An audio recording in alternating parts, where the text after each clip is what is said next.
ئەم کاتتان باش. بینەرانی خۆشەویستی بەرنامەی ئاور لە خزمەتانداین و باسێکی تر لە تەوەرەکانی ڕۆژ ئاراستتان دەکەین لەگەڵ بەڕێز عەلی ئەونی ئەندامی سەرکردایەتی پارتی دموکراتی کوردستان. هەروە کە خۆتان ئاگادارن لەم چەند ڕۆژەی پێشوو بەڕێز سەرۆکی هەرێم کاک مەسعود بارزانی سەفەرێکی کرد بۆ ئەمریکا بۆ چاوپێکەوتن لەگەڵ بەرپرسە باڵەکانی ئەمریکا. بۆیە لەسەر هەر ئەوەی کە گرنگیەکی تایبەتی هەیە و ڕنگدانەوەیەکی زۆریشی بوو لە میدیاکانی جیهانی، بۆیە حەزمان کرد باسێک لەسەرەوە بکەین. کاک عەلی بەخێر بێ بۆ بەرنامەی ئاور لە ڕۆژهەڵات تیڤی.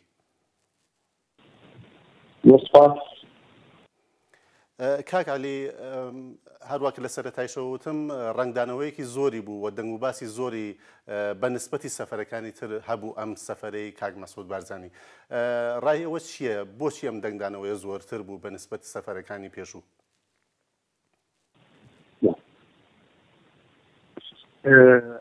ڕاستیان دەوێت ینی ئەوەن خودی دەوڵەتی ئەمریکا بەرژەوەندی زۆر گەورەی لە ڕۆژهەڵاتی ناوەڕاستدا هەن. ڕۆژهەڵاتی ناوەڕاست لە بەردەم گۆڕانێکی زۆر گەورەدایە ئەوە لە دوای بەهاری عەرەبی کە لە سووریا دەستی پێ کرد و ئاڵۆزیەکان لە جیاتێەوە بێتە بەهاری عەرەبی بووەتە پاییزێکی زۆر خەمناک و خەمباری عەرەبی بە تایبەتی لە سووریا ئەوە لە یەمەن ئەوە لە عێراق بە هاتنی داعش هەموو هیوا و ئومێدەکانی خەڵکی بەرەو خراپی بوو. بە تایبەتیش لە عێراقی ئەمریکا قوربانیەکی زۆر گەورەی دابووە بۆ ڕزگارکردنی عێراق لە چنگی دیکتاتۆرێکی دڕندەی وەکو سەدام. بەڵام ئەوان لە پرۆسەی سەر لە نوێ بنیادنانەوەی عێراق کۆمەڵێ هەڵەوە یەک لەوانە کە لە وڵاتێکی ڕزگارکرد ڕسمەن خۆیان کرد بە وڵاتێکی داگیرکرد و هێش بە مزاهداتی با بڵێن حیزبی خۆیان لە ناو وڵات بەڵێنیاندا بە پاشەکشە پێکردن و گەڕانەوەی سوپای ئەمریکا لە عێراقدا. عێراق کەوتە دەستی مدیرگەلێک لە عێراقدا کە زۆر فاسد بوون لە ئیدارەکردندا، زۆر نەزان بوون لە ئیدارەکردندا. عێراقیان بەرەو ئاقارێک بێت کە ئێستا دەبینین نیوەی زیاتری عێراق عەمەلەن لە دەستی دەوڵەتی عێراقدا نییە، بەشێکی زۆری لە دەستی داعشە، بەشێکی زۆری لە دەستی هەرێمی کوردستاندایە کە عەمەلەن دەوڵەتی عێراق پێمان دەڵێ ئێوە مواطنی ئێمە نین، حەسارمان دەخاتە سەر لە ڕووی ئابووریەوە کێشە و گرفتی زۆر گەورە هەیە. مهم ئێستا سەرڕای ئەوەی کە ئەمریکا و وڵاتانی ئەوروپا پێیان وایە دەبێت یەکێتی عێراق بپارێزرێ، ئەمە لە ناو خودی خۆیدا عێراق تووشی هێزی وەکو لە فیزیک ئێمە پێمان دەبێت گوری زەزمارکەس لە ناوەندا هەڵدێتن بخۆی بەرەو هەرش و بڵاوبوون دەچێتن ڕۆژ بە ڕۆژ سیستەمەکە خراپتر و خراپتر دەبێ، چونکە ئەساساً عێراق وڵاتێکی فاشل بوو. ئەو سەردانەی کە ئەساساً بە فەشەل پێکرد، ئەو سەردانەی جەنابی سەرۆک بارزانی بۆ کۆمەڵی بابەتە، یەک لەوانەیە کە لە مەیدانی کرداردا بە شێوەیەکی کردداری تەنیا پێشمەرگەیە یا هێزی لەشکری کوردستانە کە توانیوێتی بەرسنگی داعش بگرێت و نەک تەنیا ڕایانگرێ بەڵکو تووشی شکستیشیان بکات و زەوی و خاچیان لە دەستدەر بێنێت و بەرەزواوەیان ببات. بەڵام دەبینی ڕۆژ بە ڕۆژ لە سەر حکوومەتی عێراق لە نەتیجەی سوء ئیدارەی عەسکەری مالی سیاسی عێراقدا دەبینین لە کارەساتی گەورە گەورە ڕوودەدا و شوێنگەن دەکەونە دەستی داعش. ئەمە جانبێکی بوو دەبێت بۆ پرسی داعش و شێوەی بەرەنگاربوونەوەی داعش کە خەتەرێکە لەسەر هەموو بەشەریەت لەسەر هەموو جیهان ئەمە تاوتوێ دەکرێتن چۆنێتی ئەو ڕێگانە. بێگومان ئێمەش وەکو گەلی کوردستان ماسێکمان هەیە کە دەبێ خۆمانی بۆ ئامادە بکەین و من تەسەوڕ دەکەم ئەو بید و بوچکەی کە جەنابی سەرۆک بارزانی لەگەڵ بزاوی ڕزگاری خوازی کوردی و ئەو تەمەنەی کە تێدا سەرفی کردووە ایجاد دەکات کە پرس سەر بەخۆی کوردستان لەوێ باس بکرێتن، گفتوگۆ بکرێتن تا چ ڕادێک پشتیوانی دەبێت، چونکە ئەمە چارەنووسی ئەم میلەتەیە، ئەمە مافی ئەم میلەتەیە لەوێ باز دەکرێت. ئیزافەی ئەوە ڕێگاکانی با بڵێن دۆڤینەوەی ڕێگاگەلی چۆنێتی ژیان لەو ناوچەیەدا چونکە بە شێوەیەکی گشتی کوردستان تەنها ناوچەیەکی ئامنە کە تێیدا پەراوێزێکی باشی دیموکراسی هەیە بە بەراوردکردن لەگەڵ وڵاتانی دەوروبەر لە ئێران تورکیا عێراق کە سووریەشی لێ گەڕێت ناوچەیەکە کە دەتوانێت تێدا پێکەوە ژیان بۆ ئاینە جیاجیاکان لە کاتەیی لە مەسیحی لە یێزیدی لە موسڵمان لە شیعە لە سنی لە نەتەوەگەلی جیاجیا وەکو تورکمان و عەرەبی ئەوانەی ئێمە پێیان دەڵێن ڕاستان لە مانتیقەکەدا ئاژووری پێکەوە دەژێن بەبێ ئەوەی کە نه لە ڕووی شەقامەوە نە لە ڕووی ئیدارەوە لە ڕووی سیاسیەوە تووشی کێشە و گرت بووبن هەموو ئەم ئەمانە بووەتە سەبەبێک کە دنیا ئێستا بە چاوێکی ڕێزلێنان یان بە چاوی ئیعجاب وەکو دەڵێن بڕوان نەناکەلی کوردستان بڕوان نەحکوومەتی کوردستان ئەم بابەتانە یەک ئەوەی لەگەڵ عێراقا بابەتی کێشەکانی حکوومەتی هەرێمی کوردستانە لەگەڵ عێراق بابەتی ڕوبەڕووبوونەوەیە لەگەڵ داعش بابەتی پەیوەندیەکانی هەرێم و مرکزی عێراق کە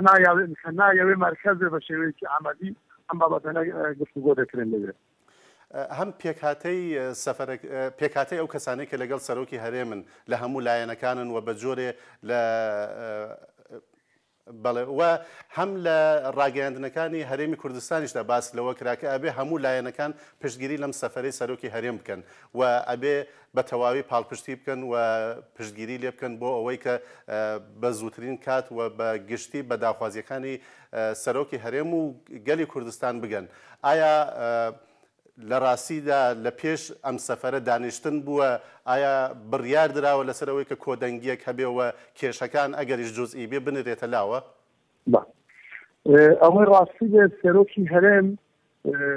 موقعەکەی شوێنەکەی ئیجاب دەکات کە وەکو سەرۆکی هەرێم بەرخۆرد بکە لەگەڵ سەرجان کێشەکان و چارەنووسی گەلی کوردستان تەنیا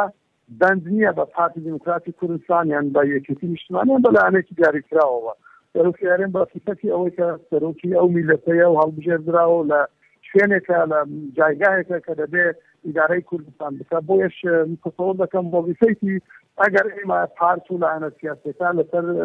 بە هەندێک بابەتیش ناکۆبین لەگەڵ یەک ڕێک نەبی لەگەڵ یەک بەڵام لە نهایەتدا دەبێت شوێنەکە بێ کۆمان بکاتەوە پێش ئەوەی جەنابی سەفەر بکە هەموو سەردانی هەموو لایەنە سیاسیەکانی کردووە ئیزافەی ئەوە لەگەڵ هەموو پێکهاتەکانی کۆمەڵگەی کوردستان لە ئەدیانی جۆراجۆری کوردستان لە خەڵکی سیاسی یعنی ئەحزاب و ئەدیان پێکهاتەی کۆمەڵایەتی مانتیقە سوێستی و ماقولانی مانتیقەش لەگەڵ هەرێم لەگەڵیاندانیش و ترسی پێکردون توەتی من سەفەرێکی گرنگم هەیە ئەو بابەتانە دەچن لەوێ فەرقی دەکەن ئێمە پێمان وایە ئەمە یەک لە سەفەرە هەرە گرنگەکانە بۆ بەنسبەت هەرێمی کوردستان بەنسبەت گەلی کوردستان ڕەنگە ئەمە ئەمەلێکیشیان ئومێدێکیش ببەخشێتن بۆ هەست پارچەکەی دیکەی کوردستانیش بۆ برەودان بە چونکە ئێمە لەو قۆناغە دەرباز بووین کە جاران وڵاتانی دنیا بە ڕێگای ئەمنیەتی ڕفتار و تعاملیان لەگەڵ ترسی کوردی دەکرد دەبیت لەگەڵ جاسوسێک لەگەڵ ئەندامێکی ڕێکخراوی با بڵێن ئینتەلیجەنس سێرویس لەگەڵ ئەوانە کۆدە CIA یان لەگەڵ ئیتلاعات یان لەگەڵ نیت یان لەگەڵ مخابراتی عێراق بەو ڕێگەیانە استقبالی کورد دەکرێت ئێستا لەوەوە دەرچووە لە ئاستێکی زۆر ڕەسمیدا پێشوازی لەگەلی کورد دەکرێت ئەمە هەنگاوێکی زۆر گەورەیە ئەمە بازانێکی زۆر گەورەیە لە بواری پەیوەندی دیپلۆماسی گەلی کوردستان لەگەڵ عالەمدا چونکە حتا وڵاتانی دەوروبەر کە حساسیەتێکی زۆر گەورەشیان بە ترسی کورد هەیە ئێستا مەجبورن لە ئاستی ڕەسمیدا پێشوازی شاندگەلی کورد دەکەن لە وڵاتانی خۆیاندا. کاک عەلی لەبارەی ئەو پرۆژەیەی کۆنگرەی ئەمریکا کە باسییان لەسەرەوە کرد و دەنگیشیاندا لەسەرەوەی کە ڕاستەوە خۆت شەک بنێرن هەم بۆ هەرێمی کوردستان و هەم بۆ عەرەبە سوننەکان لە عێراق. بەڵام حکوومەتی ناوەندی عێراق ئەلبەت بەشی شیعای دژایەتێکی زۆریان کرد و هەتا ئێستاش هەر دژایەتێکیان درێژەی هەیە و خەریکن باس لەسەرەوەکەن کە ئەمە ئەبێتە هۆی پارچەبوونی عێراقی فیدرال. بەڵام هەر لە دوایەوە ئەم داوەتەی سەرۆکی هەرێم لەلایەن ئەمریکاوە کرا هەرچەند پێشەوەش سەرۆک وەزیرانی عێراق سەردانی ئەمریکای کردبوو. ئایا بەڕای ئێوە ئەم شێوازە لە مامەڵەی ئەمریکا لەگەڵ سەرۆکی هەرێم یان لەگەڵ هەرێمی کوردستان پەیامێکی هەیە هەم بۆ عێراق و هەم بۆ هەرێمی کوردستان؟ بێگومان لە ڕابردوودا حکوومەتی عێراق حکوومەتەکانی عێراق ئەبد بە شێوەیەکی عادلانە تعاملیان لەگەڵ هەرێمی کوردستان نەکردووە و لەگەڵ هەموو پێکاتەکان کاتێ حکوومەت لە دەستی سنە بوو فشار و بشارێکی زۆر گەورە لەسەر کورد و لەسەر شیعە هەبوو. ئێستا حکوومەت لە دەستی شیعەیە دەیانەوێت تۆڵەی هەموو مەحرومیەتی ئەو قەرنەی ڕابردوو بکەنەوە و تۆڵی بکەنەوە. ئەم حکوومەتی مالکیش و عەبادیش ئێمە نابینین کێشەیەک چارەسەر بوو بێ لەگەڵ حکوومەتی عەبادیش حتا ئێستا ئیستینکاف دەکەن خودداری دەکەن لەوەی کە پێشمەرگەی کوردستان کە هێزێکی دەستوریە هێزێکە لە قانونی ئەساسی عێراق ناوی هاتووە ناوی خاسداری هەرێمە یان پارێزەری هەرێمە حرس الاقلیمی ناوە بەپێی ئەوە دەبێت چ چەکێک دەدرێتە لەشکری عێراق بدرێتە پێشمەرگەش تەمویل بکرێت لە ڕووی مالی لە ڕووی داراییەوە بودجە و تەجویز بکرێت پەروەردەش بکرێت مەشقیان پێ بکرێت کە هیچ کام لەو سینانە نەکرا کە چی دەبینی هێزێکی وەکو حەشدی شعبی کە لە هیچ شوێیەکی دستور و قانونی ئەساسی عێراقدا نیە هەموو ئیمکاناتیان خستووەتە بەردەست ئەمە وا لێ دەکات هەموو دنیاش بڵێ بە مالکی بڵێن بە عەبادی بڵێن ستۆپ ڕاوەستە لێرە ڕاوەستە بابە ئەم هێزە نادەستوری ئەم هێزە دەستوریە بۆ ئەمانە دەبێت بۆ ئەمانە نادێت نیشان دەدا ئەم دەوڵەتە کەفاءەتی نییە قابلیەت و لیاقەتی نییە لەوەی کە بتوانێت ئیدارەی وڵاتێکی ڕەنگاوڕەنگی وەکو عێراق بکات کە دینی جیای تێیە نەتەوەی جیای تێدایە بۆیەش ئێمە پێمان وایە ئێمە ئیستیقبالی دەکەین لەو پێشنیارێکە لە کۆنگرێسدا ئێستا پرۆژەیەکە گفتوگۆ بکردن ئومێدیش دەکەین وڵاتانی دنیا بە شێوەیەکی ڕاستەوخۆ تعامل لەگەڵ پێشمەرگەی کوردستان بکەن چەکداری بکەن لە ڕابردوودا هەبوونی ئەو چێکانە بەس لەدەست حکوومەتی مەرکەزی عێراقدا بەکارهاتفەرمیی هاونیشتمانیانی خۆی چەکیشی بەکارهێناو لە وەختی مالکیش لەشکەرکێشی کردووە هێزی دجلەی هێناوە بۆ سەر ئێمە هاتوۆتە کەرکووک هاتوۆتە زمار ڕامان گرتون ڕامان وەستاندون ئەم وەزعەش کە حاسەتێک لە نەتیجەی نابەرابەری ئەو چەکە بوو کە لە دەستی داعشدا و لە دەستی پێشمەرگەدا ئێستا ئەگەر بیانەوێت داعشی شاب وەستێ ئەگەر بشیانەوێت کارەساتی گەورەی تری وەکو هەڵەبجە و وەکو ئەنفالی گەرمیان و بادینان دروست دەبێت بەڵانسێک هەبێت لەو بینەدا هەتا حکوومەتی عێراق و حکوومەتەکانی داهاتووی عێراقیش حکوومەتی مانتیقەش بیر لەوە نەکەنەوە کە ئەم میلەتە ئیبادە بکەن بە ناوی کێشەی ناوخۆیی خۆیان قەتل عام بکەن و فتواگەلی فەرمان و کوشتە بەسەر ئەو خەڵکەدا بسەکێنن. بەڵێ لە ڕاگەیاندنەکانی ئێراندا بە جۆرێک خەریکە باسی ئەم سەفەرەی سەرۆکی هەرێمەکرێ کە بە لایەنی نگاتیڤ باسیەکەن و ئەڵێن خەریکە کورد کارێکە کە عێراق پارچە پارچە بکرێ. ئایا چه ئامانجێکیان هەیە؟ ئایا ئەم سەفەری سەرۆکی هەرێم بە نسبەت سەفەرەکانی تری ئەوەنە بەهێز بووە کە لای ئێمەشەوە دڵنیاین وایە؟ ئایا کوردستان کاکە دەنگت ئیتیفاڵمان باش نییە نازانم ئەگەر دەنگی من باشە ئەوەی تێگەیشتم لە هەڵوێستی منفی و نائیجابی ڕاگەیاندنی ئێران بوو لەسەر سەردانی سەرۆک بارزانی تەبی حکوومەتی هەرێمی کوردستان پێی وایە کە ئەمنیەتی وڵاتان ئەمنیەتی دەرودراوسی ئێمە ئەمنیەتی ئێمەشە یعنی ئێمە بە پێچەوانەی سیاسەتی ئەوان و سیاسەتی وڵاتانی دەوروبەری خۆمان کە پێیان وایە نائەمنکردنی دەوروبەریان ئەمنیەتی خۆیانە ینی ئێستا نائەمنیەتی لە